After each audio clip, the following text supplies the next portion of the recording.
this is an iHeart podcast. Guaranteed human. All cat parents understand the feeling of being totally ignored by your cat and often thinking, does my cat even love me? There's only one solution to solve that, Sheba. Feed your cat Sheba and go from feeling ignored to truly adored in 12 days guaranteed or your money back. Sheba has a menu of products, appetizers, entrees, treats, and even a kitten's menu. So Sheba has a product for even the pickiest eater, like Sheba Puree made with bone broth, a smooth and creamy texture that cats love, or Sheba Grilled, protein-rich formula made with real chicken and seafood. To learn more, check out Sheba.com. Hey folks, owning a home means one thing. Something's gonna break. AC, plumbing, fridge, and it's never convenient or cheap. That's where American Home Shield comes in. An AHS Home warranty can help protect your wallet from pricey breakdowns on even your oldest appliances and systems. And if they can't repair the covered item, they'll replace it. So check out American Home Shield and get 20% off any plan at ahs.com/SYSK and see promo details. See ahs.com/contracts for coverage details, including service fees, limitations, and exclusions. American Home Shield. Don't worry. Be warranty. This episode of Stuff You Should Know is sponsored by Squarespace. Whether you need a landing page, a beautiful gallery, a professional blog, or an online store, it's all possible with the Squarespace website. Go to squarespace.com and set your website apart. Welcome to Stuff You Should Know from HowStuffWorks.com.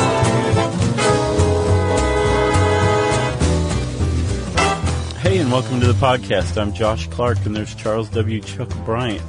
And this is Stuff You Should Know, the podcast.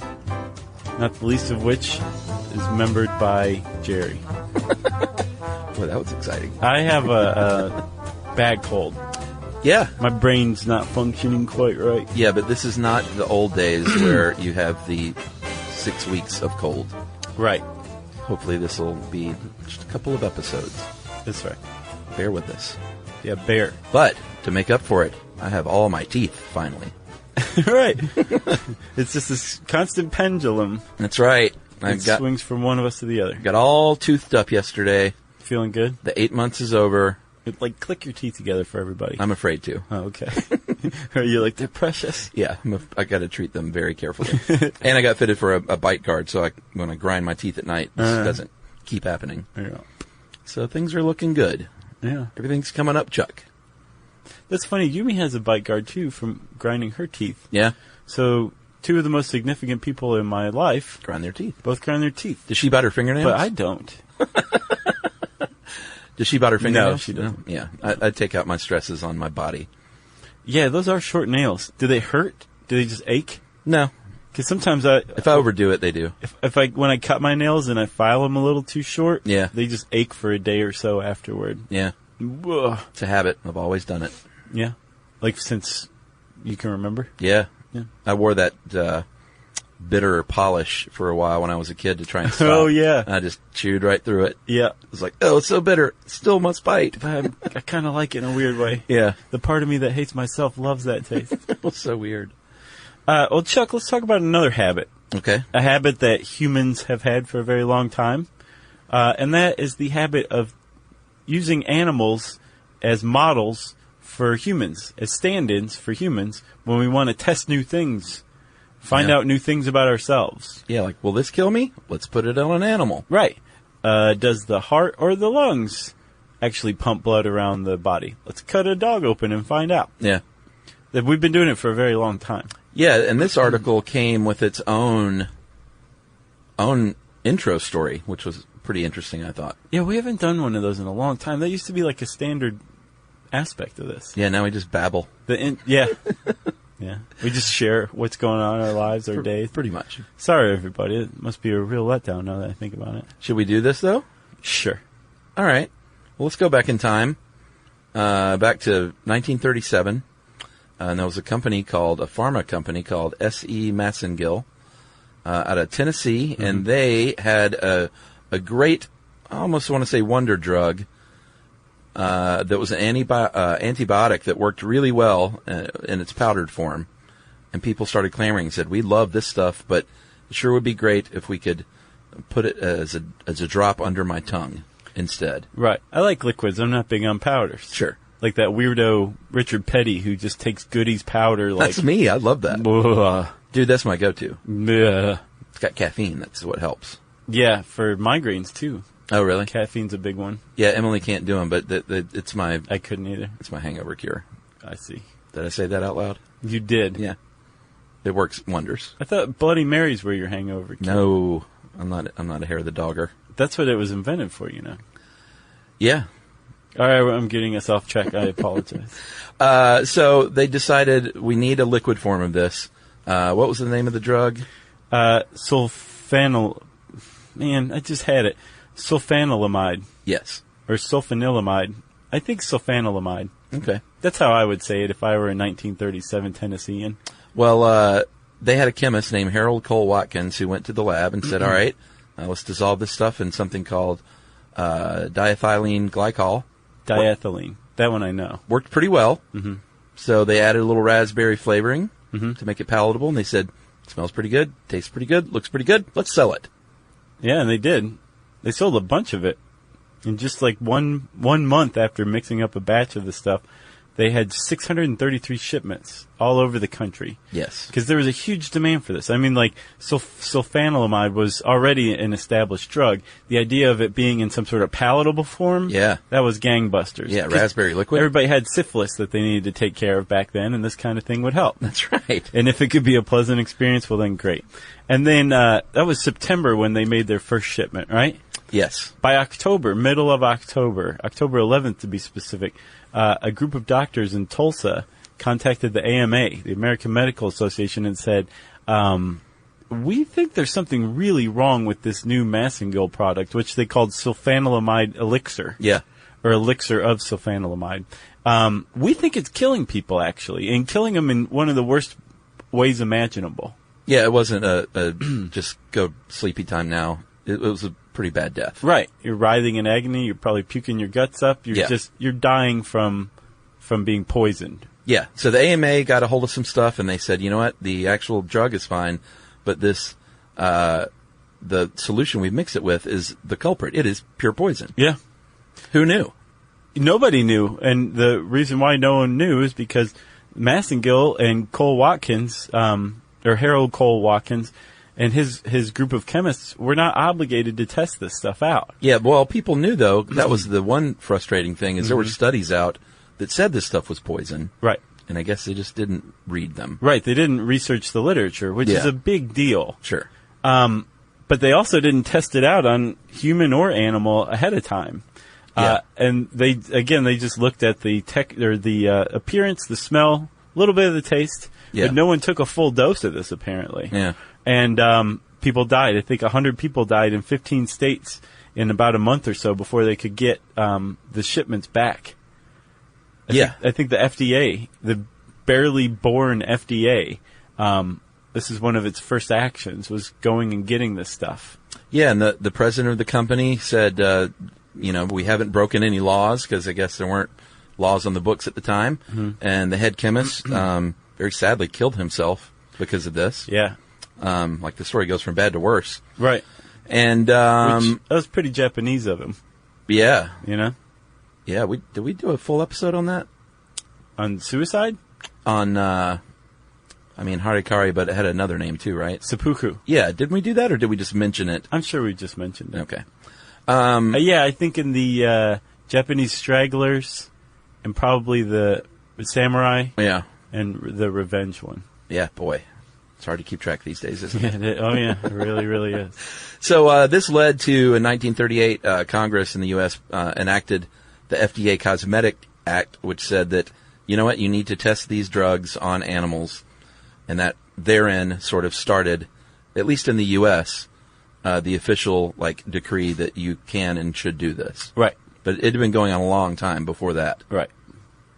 Our buddy Galen, who we've talked about before. Well, even further back than Galen, if you look at the Greeks, at least as far back as about 500 BC, the ancient Greeks were using animals for testing, poking around, figuring out how the human body works. And there was this idea that there's an analogy between all animals, that humans shared like a lot of the same physiology of all animals. And there was a great disagreement among the Greeks in particular about whether that was true, but it didn't stop guys like Aristotle and Erasistratus? Yeah, and Hippocrates as well from basically poking around inside live animals, which is the where the term for animal testing came from. The other term is vivisection. Right. Vivisection is cutting something open while it's still alive.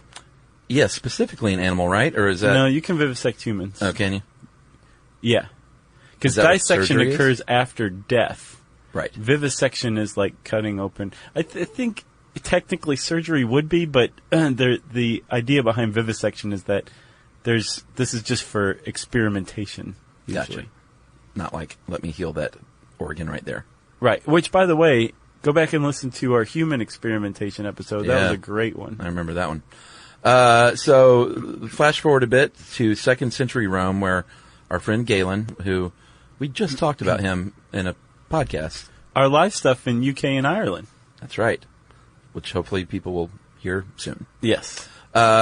He was a medical specialist, and he said, you know what, I'm going to do a demonstration in the public. I'm going to rent a hall. Watch this. I'm going to get this pig. Watch this pig. And I'm going to prove that we are all a bundle of nerves by snipping certain nerves of this pig. You want to see him not squeal anymore? Yep. Watch me snip this nerve. Right.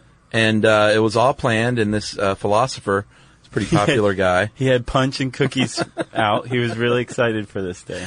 A philosopher that was in attendance named Alexander Damascenus. Yeah?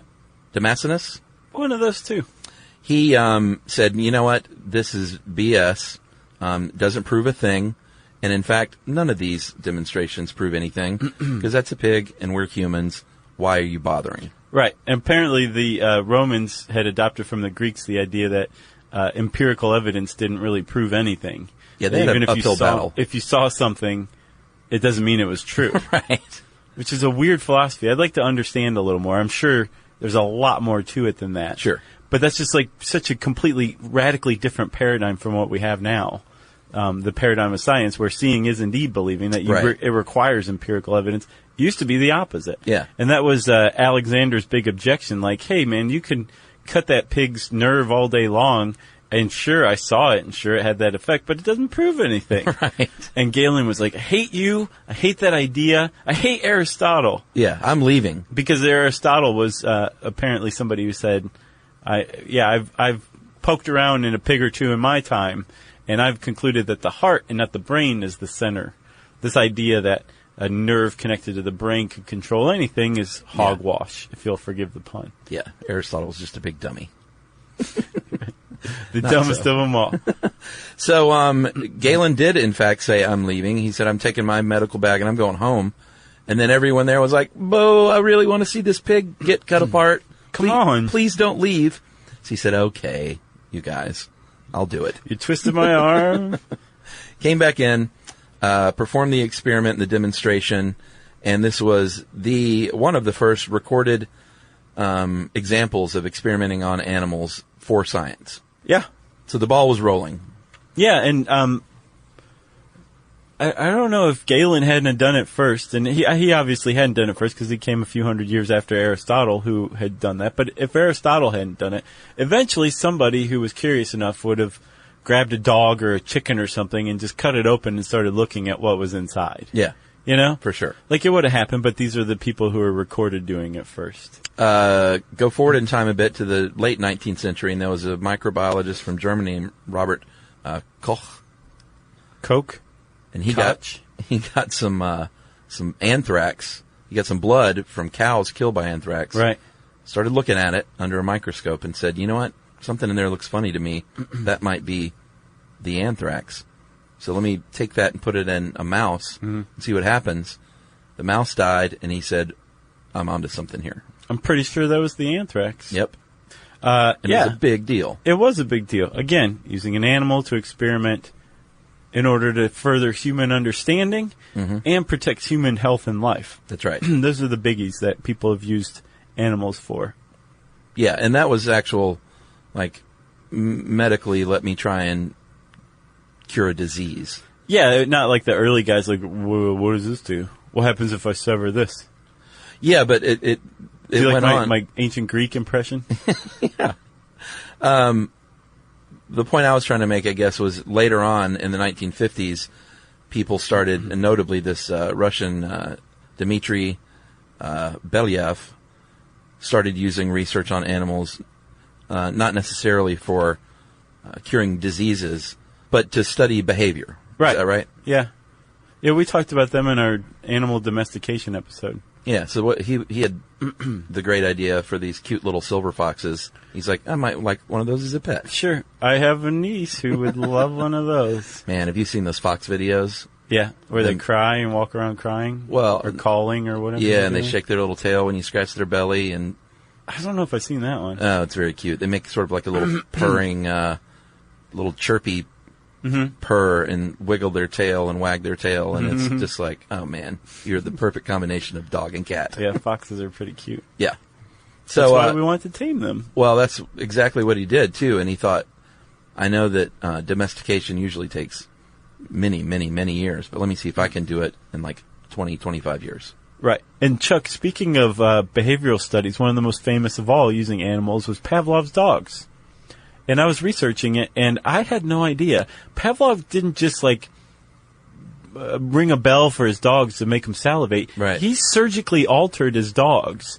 He went and got their salivary glands and put them on the outside of their faces so that he could collect saliva samples more easily. Wow. And he created, remember that cow in Athens that had a porthole in it? Yep. Same thing for the dogs. Wow. So that he could collect gastric juices, digestive juices for samples as well. So what you're saying is that he was a crazy madman. Yeah, I guess so. Wow. So I think the larger point here is that humans have been just grabbing animals or even breeding animals for the sole purpose of using them to understand things a little more, right? Yes. Whether it be cutting them open to see how anatomy works, to using them as for medical experiments to determine that anthrax is actually bloodborne and can kill you. Yeah. To behavioral studies, right? Yeah, and we should point out that it worked. He was able to weed out, and by weed out, I mean cull, and by cull, we mean kill. And by kill, we mean probably break their necks. You think? Yeah, I think that's one of the big problems with this talking about this stuff is so many euphemisms are used. Yeah. Like you just demonstrated. Yeah. So what he did was he was able to weed out the foxes that weren't as tame, and eventually he ended up with a fox that was, by all accounts, domesticated. Yeah. A nice little pet. It said, Dimitri, I love you. And it's not just animals that are cute that we can tame. Animals on what most people would say are roughly the lower end of the spectrum as far as life is concerned are very frequently used, like nematodes, fruit flies. Sure. They come into use largely because they have some similar processes. Like if you're studying a very ancient process, Right. or a very ancient part of the body, like insulin regulation, Uh-huh. you're going to find it throughout the animal kingdom. It's going to be pretty widespread. Okay. So the idea is if you can track insulin regulation in a fruit fly, you could conceivably extrapolate those findings onto a human. Right. And a human's insulin regulation. And the advantage of a fruit fly or a nematode is that they're really easy to breed. Sure. And they reproduce very quickly. Yeah, there's a lot of them. So if you're like Dmitry Belyaev and you're studying foxes, Yeah. it took him 25 years to go through 20 generations. Yeah. It would take you roughly a month, I would guess, to go through about 20 generations of fruit flies. So therefore you can track mutations much more quickly. Sure. Much more inexpensively. So the fruit flies, the nematodes, other, again, lesser life forms have been used extensively in medical testing as well. And they count, they qualify. It's a live organism that's being used for experimentation purposes. Yeah, and it kind of depends on what your aim is, what your goal is, to what animal you do use, because you can't just use any animal for anything. And here's a fun fact. I did not know that the armadillo is an animal that can actually get Hansen's disease, aka leprosy. We knew that. We talked about it in the leprosy episode. I don't remember mentioning the armadillo. I am scared to death of armadillos now because of that. Really? Oh, yeah. When I see it, I just look at them like leprosy. You don't hug them any longer? No. Like no, you and like used you'll to? see them on the side of the road, hit by a car or something like that. Yeah, Texas. I always double check. Well, here in Georgia, too. Yeah, a little bit. I always check to make sure that my air recirculator is on when I pass them by, that like the leprosy didn't waft into my car as I drove past the roadkill. Wow. That I was damaged by the leprosy episode. Well, they actually have the perfect body temperature to allow study on vaccines for leprosy. And speaking of, by the way, I'm sorry to interrupt you, but I just found out last night that koalas carry chlamydia. Really? And transmit it sexually and can die from it. Oh, man. Yeah, and are actually partially endangered in some ways because they have chlamydia. Yeah. Think about that next time you want a hug from that cute little critter. Right. You know? Oh, well, they'll tear your face off, too. Should we take a little break here? Yeah. All right. Let's take a break, and we're going to come back and talk more about the different animals used and why.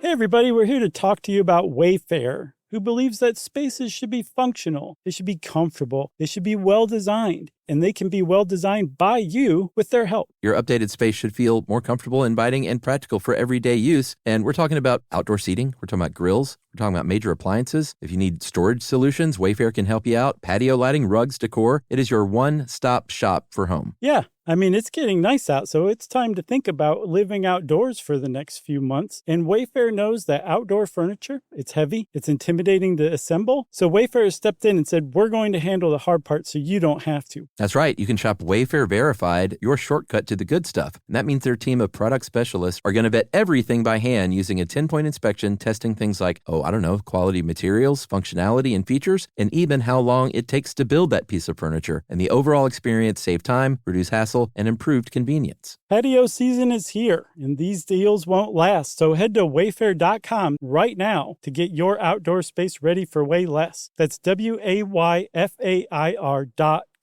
Wayfair, every style, every home. On eBay, every find has a story. Like if you're looking for a vintage band tee, not just a tee, the band tee from the last show your favorite band ever played. You wore it everywhere. Then your girlfriend started wearing it, which was cute, until she dumped you and took it with her, which was not so cute. Yeah, well, anyway, now you're on eBay. And there it is. Same tee from the same tour. Still living in your memory, rent-free forever. See, the things you love have a way of finding their way back to you. But eBay isn't just for getting whatever your ex-boyfriend or girlfriend stole back, right? No, it's also for that rare championship foul ball you caught, then heroically gave to the kid next to you. And where else are you going to find your first car? The one you wish you'd never sold. But now, finally get the chance to take it back home. For good this time. So shop eBay for millions of finds, each with a story. eBay. Things people love.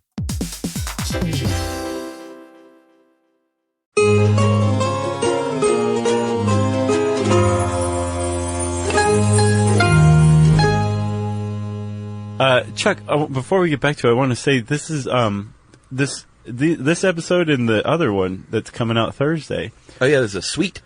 Yeah, and they're kind of done in conjunction with these guys, Joe and Tim, who run a site called primerstories.com. And they do seasons. They're like animators, web dudes. Uh-huh. And it shows. They know what they're doing. Yeah. And they've basically taken, they'll take essays. I wrote an essay. Then they take it and they break it up into chunks and they animate it, right? So as you're scrolling down, you're reading, but you're also experiencing, the art, the animation that really kind of brings out the ideas of each one. It's really, really neat site. They contacted us after our San Francisco show last year. Right. Or no, early this year. And they said, hey, do you want to do one of these?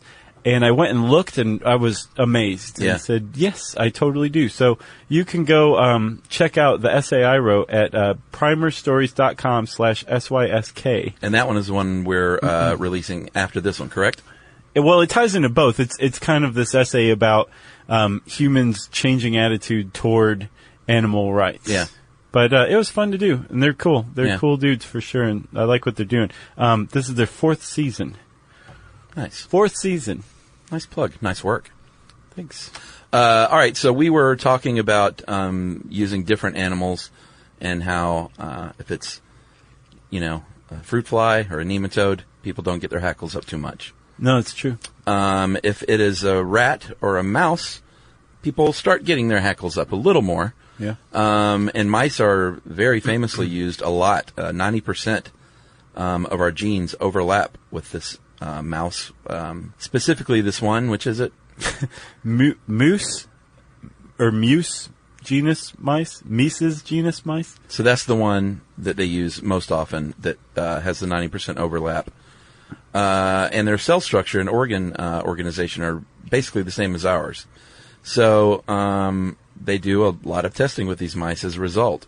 Everything from, disease and stuff to genetics to behavioral. They kind of run the gamut. Right, on mice? Yeah. For sure. And from that point up, they tend to, I think, run the gamut. Some are a little more specific than others, like beagles, apparently. Yeah. Really come in handy when you're testing prostate cancer. Or muscular dystrophy, both. Yeah. Because they can contract those or develop those. So they make great animal models. Yeah, these cats, because their sight and their hearing and their balance. I have to ask, how are you feeling right now? About this episode? Mm-hmm. Well, what do you mean? Like about the topic. Because you're holding it together really well. You mean I'm not crying yet? Yeah. Yeah, I've checked my emotions out of this one. Okay. I think this 2-part suite will get points across. Sure. I'm just relying on that. I'll get weepy later tonight. Do you remember The Secret of Nim? Yeah, sure. I had forgotten what the secret was, or I don't think it ever dawned on me what the secret really was, and I went back and was reading about Those were mice, right? They were rats. Rats, yeah. And The Secret of Nim, well, we probably shouldn't say. Would that be a spoiler? Yeah, I think so. It's like the spoiler. Like that's in the title. What if The Secret of Nim was that Bruce Willis in The Sixth Sense was dead all along? You know what I think was an even... Oh, wait, is that a spoiler? Yeah, I think it was. It was years ago, at least. If you haven't seen The Sixth Sense by now, TS for you. Save your email. Go see The Others, though. A lot of people haven't seen The Others. Which that saw one's The Sixth Sense. The one with Nicole Kidman and Oh, the yeah. kids. That was good. Man, that was great. Very atmospheric, moody film. That one and The Orphanage. Yeah, another good one. Yeah, it's fantastic. I think Agreed. The Orphanage is maybe even the better of the two. Oh, yeah? Yep. So monkeys, primates, non-human primates, we should say. Nice. Specifically, the macaque monkey is used a lot because there's a lot of them, and they're widely distributed and have a robust population. So, they've made a lot of advances into neuroscience thanks to the macaque monkey. And then there's some animals that'll just do because they contain flesh, like pigs and goats. Right. Are used a lot in what's called live tissue trauma training, which is exactly what it sounds like. It's used to train battlefield medics in the military. Yeah. And the Coast Guard, apparently. And the animal's anesthetized deeply to like surgical plane levels and shot or blown up or just weird stuff's done to it to simulate a battlefield trauma. Wow. So that a medic can do live, what it's called live tissue trauma training. So they can save a life on the battlefield. Yeah, but then they euthanize they kill the animal afterward. Sure, but yes, on the battlefield, that's the whole point. Yeah. They're saying there's no substitute for that. Well, which is sort of what scientists and doctors say. Well, we'll get into all that. Okay. One thing we should mention, though, is that if you look for labels that say this was not tested on animals, it's sort of like the whole free-range chicken myth. it's not exactly what you think it is. Right. Well, free-range chickens, doesn't it have to just have like a porch attached to the structure, and they don't even have to have access to it? You just have to have the door open so they can leave if they want. I got you. But you have people have images, I think, of these chickens running around the fields. The idyllic countryside. Yeah, but they don't. They're in the barn where the food is, and they kind of don't leave. But the door's there, so they're technically free-range. Huh. Unless something's changed. When I worked in the chicken industry, that sad year or whatever it was. I would guess absolutely nothing's changed. Probably so. But if you look for labels that say cruelty-free or not tested on animals, it may not mean what you think because technically there's no oversight on a label like that, and it could mean that we did not, in the final product of this cosmetic, test it on animals. We didn't test this rouge, but all the raw ingredients that went into this from our suppliers were tested on animals. Right. Or back in the 60s or 70s, they tested these same ingredients on animals, and there's no need for us to test them again. So now we can say, not tested on animals, even though lately these things were tested on animals years back. Yeah. And actually, China has changed things recently. As the West was getting further and further away, I think the EU banned imports of anything that had been tested on animals, cosmetics-wise. Oh, wow. And China has gone the opposite direction. It is mandated that anything imported into China, cosmetics-wise, must have been tested on animals.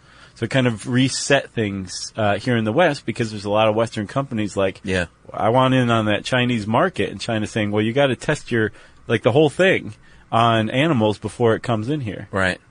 Interesting. Mm-hmm. So here's the deal.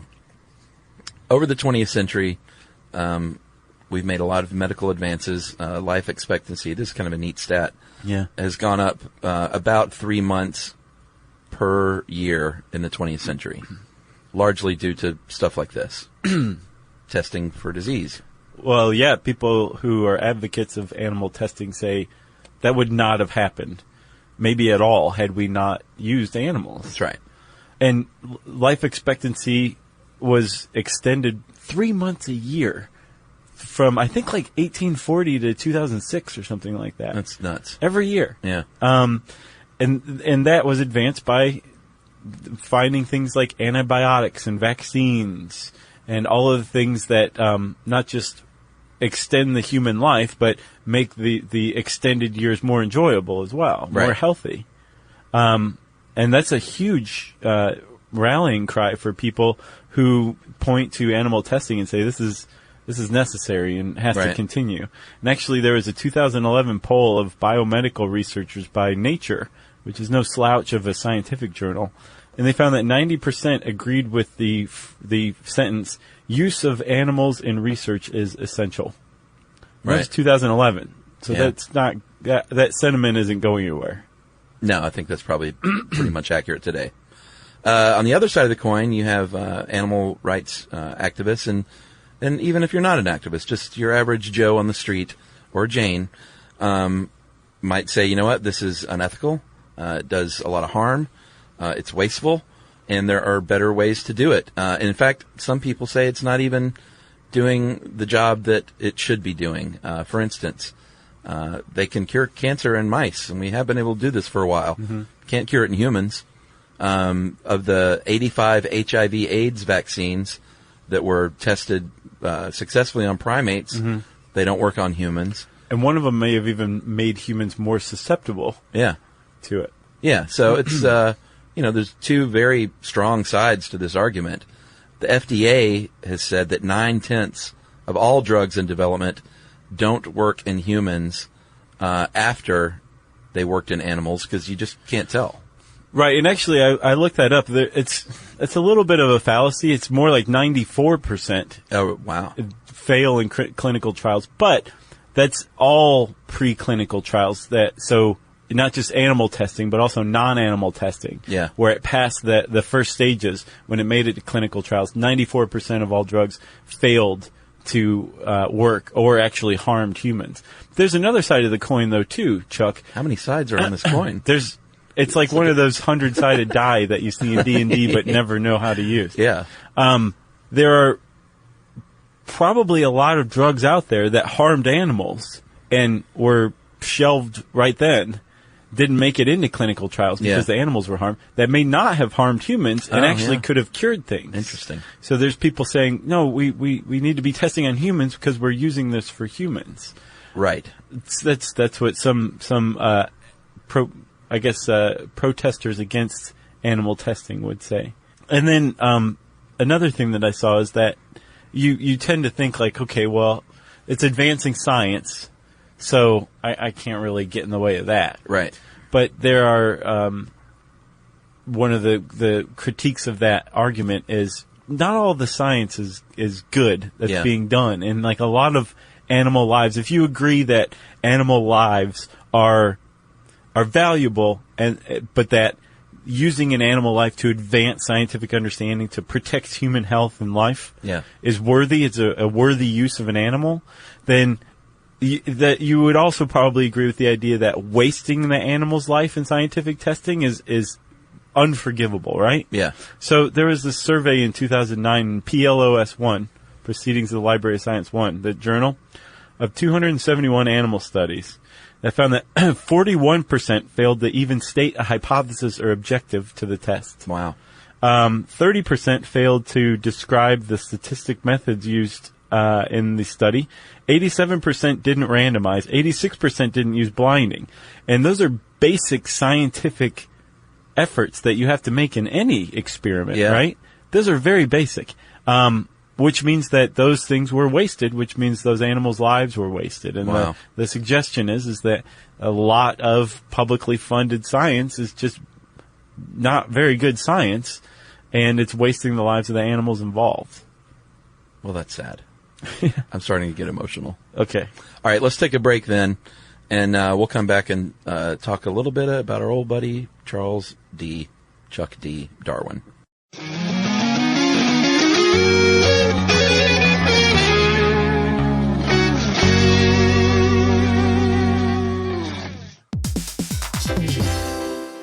On eBay, every find has a story. Like if you're looking for a vintage band tee, not just a tee, the band tee from the last show your favorite band ever played. You wore it everywhere. Then your girlfriend started wearing it, which was cute, until she dumped you and took it with her, which was not so cute. Yeah, well, anyway, now you're on eBay. And there it is. Same tee from the same tour. Still living in your memory, rent-free forever. See, the things you love have a way of finding their way back to you. But eBay isn't just for getting whatever your ex-boyfriend or girlfriend stole back, right? No, it's also for that rare championship foul ball you caught, then heroically gave to the kid next to you. And where else are you going to find your first car? The one you wish you'd never sold, but now finally get the chance to take it back home. For good this time. So shop eBay for millions of finds, each with a story. eBay. Things people love.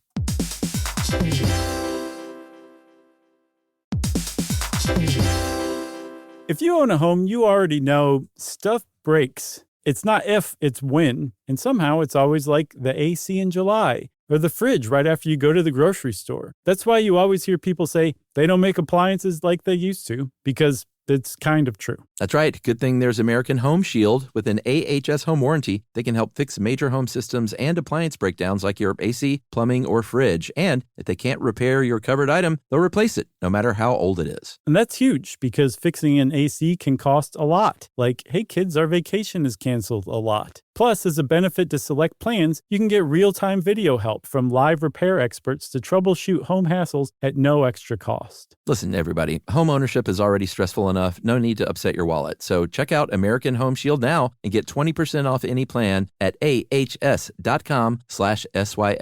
and see promo details. See ahs.com/contracts for coverage details, including service fees, limitations, and exclusions. American Home Shield. Don't worry, be warranty.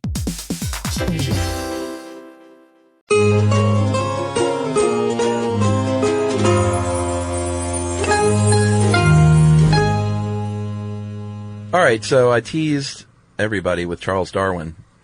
Oh, is that who you're talking about? Which is what I do every Halloween. I dress up as Charles Darwin and tease the local teens. Oh, what are you going to dress up as for our show in D.C. on October 29th? I don't know, but I'm glad you mentioned that, because we're doing a show at the Lincoln Theater, and we're turning it into a Halloween ball. It's a Halloween bash, not even a ball. Yeah. It's a rung above the ball. Including a reading of a Halloween story like we do just for their ears only. Yeah, plus we'll be dressed up. Yes. We're encouraging everyone who comes to be dressed up. Maybe I'll go as Charles Darwin. And as far as I know, it's an all-ages show. But it could get spooky, and our shows do get a little blue. So just FYI, you've been warned.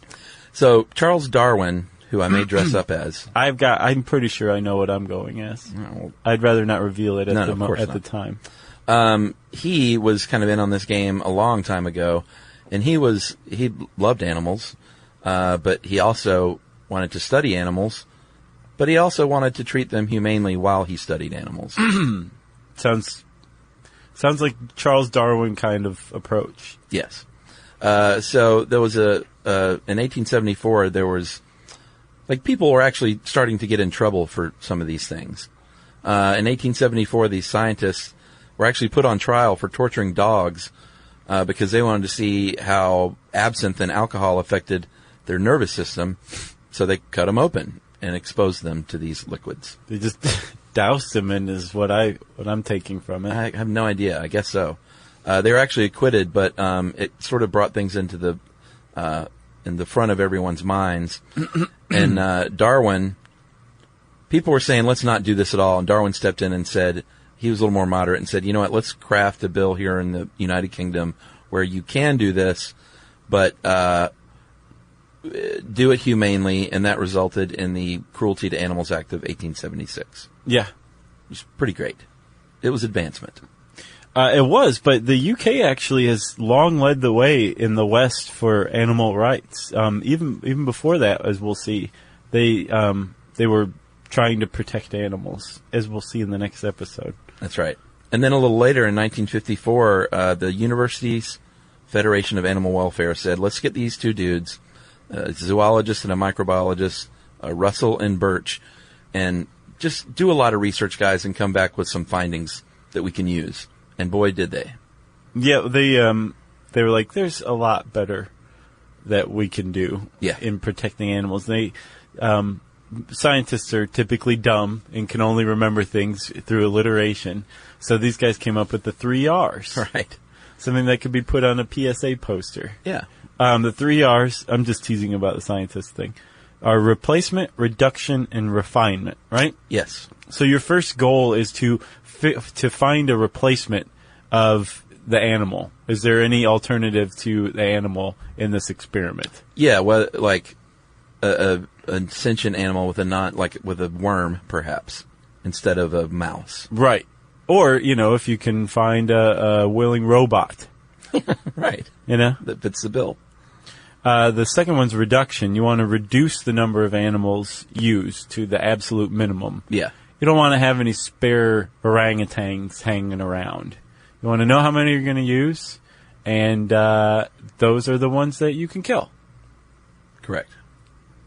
And then finally, refine, which means, and this is, sort of the opposite of what you were talking about with those awful stats that you said. Right. Like, let's refine this and at least get your technique down so well that the suffering is minimized to its bare minimum as well. And the waste is reduced. Yeah. Yeah. And that was 1959 that Russell and Birch released the 3 R's.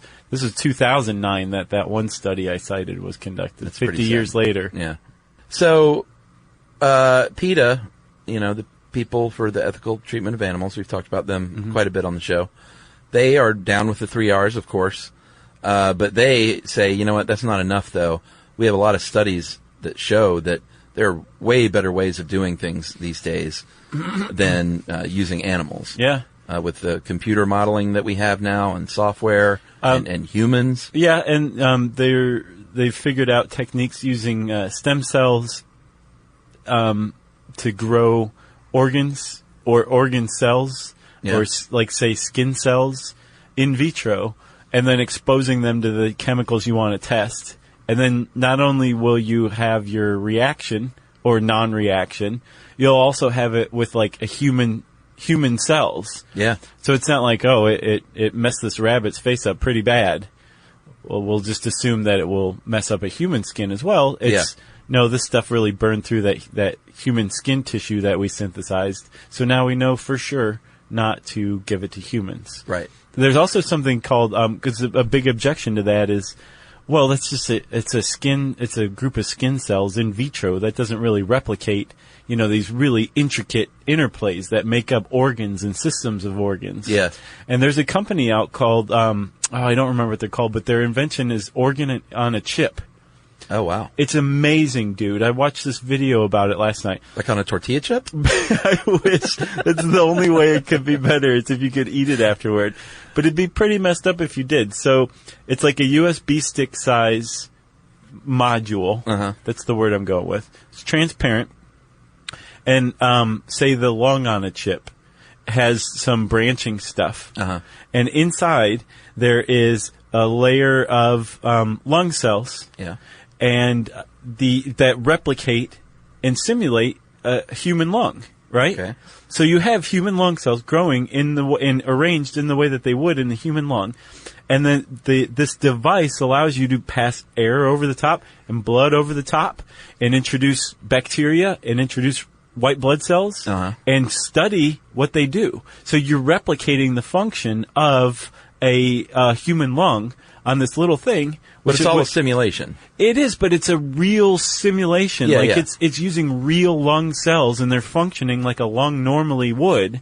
Yeah. Except you don't have to say, here, inhale this. We'll just pass this antibiotic across the lung cells, and it'll treat it like the human lung would. Interesting. It's amazing. And then, if you could eat it afterward, eat the human lung cells with some guacamole, you'd be like, this is the circle of life is complete. Well, that's sort of one of the big points, though, that PETA and a lot of organizations use is that we're so advanced now with our computer modeling and these simulations that they are better ways than, like, it's sort of archaic to experiment on an animal. Like, these are not only cruelty-free, but it's smarter and better. Right.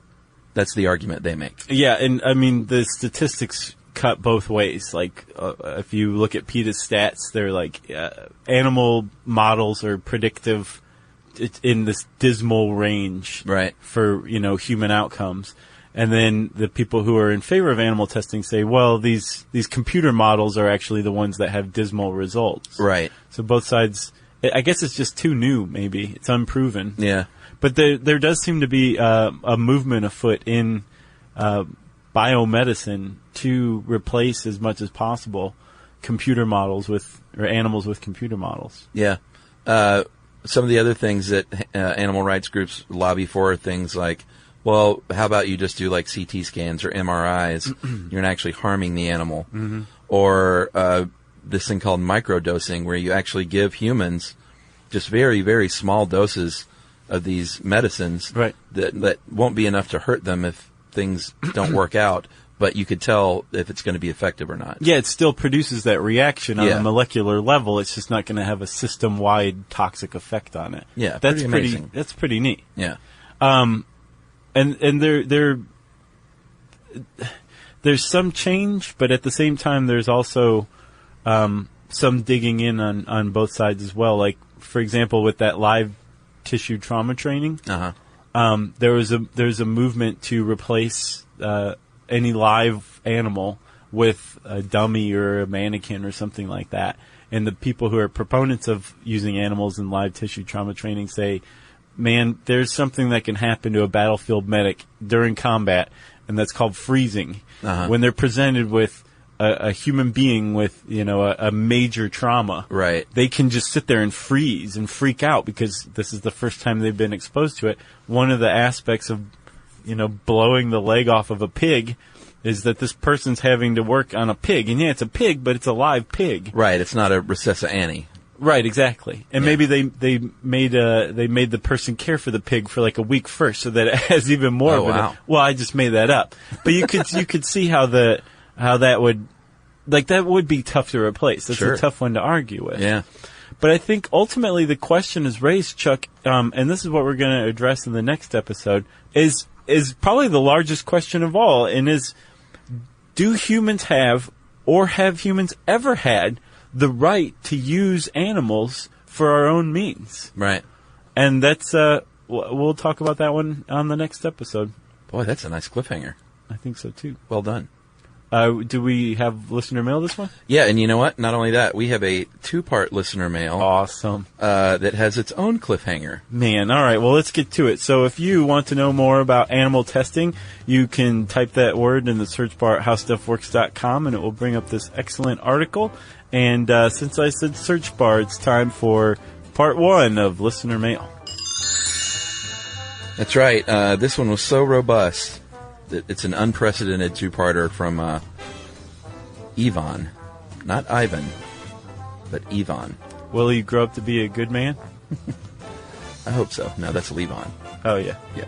Well, the L's silent. And those weren't the right words anyway, but it's adorable. All right, here we go. First off, guys, got to say, you're not only my favorite podcast, but you're also my 10-year-old son's favorite podcast. Listen to every episode at least twice. How about that? And my son's also a big fan of your TV show and the animated shorts. Boy, Poor they're kid. in deep. Wow. However, my beautiful fiance is not. In fact, there have been times when I will be sitting next to her and she's reading a book, and I'll have my headphones listening to the podcast so I don't disturb her, and I'll burst out laughing like a crazy person, in her words. This, quote, crazy, end quote, behavior of mine is directly related to listening to you two, so thanks for that. Mm-hmm. Anyway, one of the reasons I write is to call your attention. You said on the Sugar It Powers the Earth podcast in 2014, Chuck says, one day we're going to re-record a show and not realize it, and we're going to hear about it. Well, you managed to do it.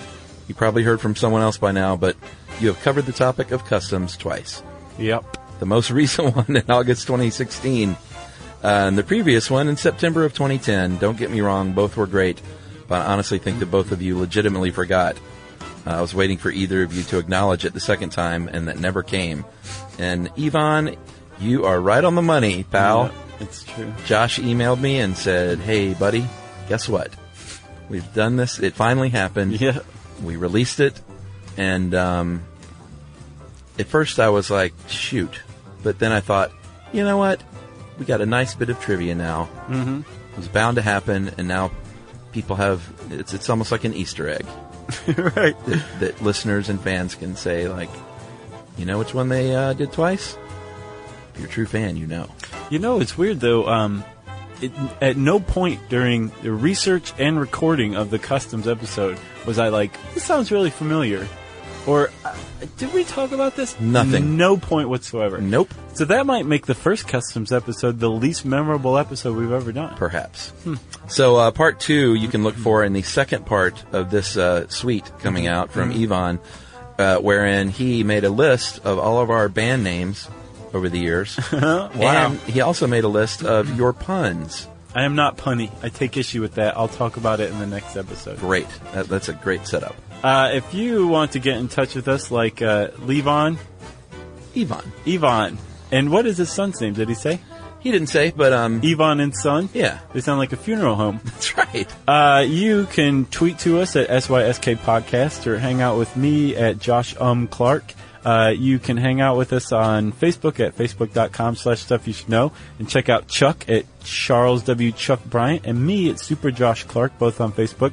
We're on Instagram. We're on social media that hasn't even been invented yet. Yeah. Plus, you can send us an email to stuffpodcast@howstuffworks.com. And as always, join us at our home on the web, the newly updated stuffyoushouldknow.com.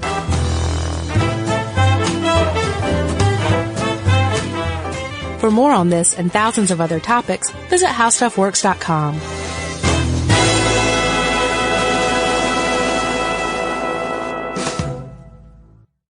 Introducing the all-new Mazda CX-5, featuring more connection. Hey Google, where's the nearest Pilates class?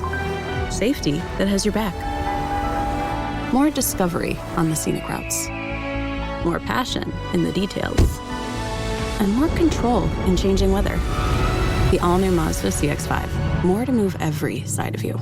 See it in 5 films at MazdaUSA.com/5sides. Google is a trademark of Google LLC. Sequences shortened and simulated. Making sense of the news is a full-time job, but it doesn't have to be yours. Not when The Guardian's new podcast, Stateside with Kai and Carter, does it for you. 3 times a week, journalists Kai Wright and Carter Sherman cut right to it, asking what's actually happening and why does it matter. Drawing on The Guardian's reporting, they provide perspectives on everything from sports to fashion and deliver it with clarity and context. Listen to Stateside with Kai and Carter, wherever you get podcasts or watch on YouTube. This is an iHeart podcast.